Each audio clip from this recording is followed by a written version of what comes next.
Mheshimiwa, nilikuona Mheshimiwa Engineer Ramadhani Singano.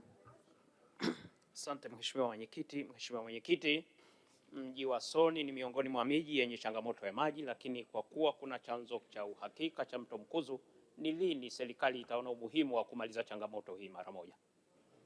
Majibu Mheshimiwa Naibu Waziri kwa kifupi. Mheshimiwa Ramadhani Singano, tafadhali uliza tena swali lako. Ongeza sauti kidogo ili Mheshimiwa aweze kusikia. Asante Mheshimiwa Mwenyekiti. Swali langu ni kwamba mji wa Soni Bumbuli ni miongoni mwa miji yenye changamoto kubwa ya huduma ya maji, lakini kuna chanzo kikubwa cha uhakika cha mto Mkuzu.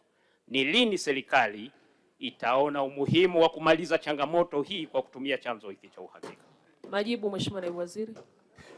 Mheshimiwa Mwenyekiti, napenda kujibu swali la Mheshimiwa Ramadhani Singano, mbunge wa Bumbuli, kama ifuatavyo. Kwanza nimpongeze sana kwa kazi kubwa ambayo anaendelea kuifanya, lakini pia kwa kuendelea kutushauri.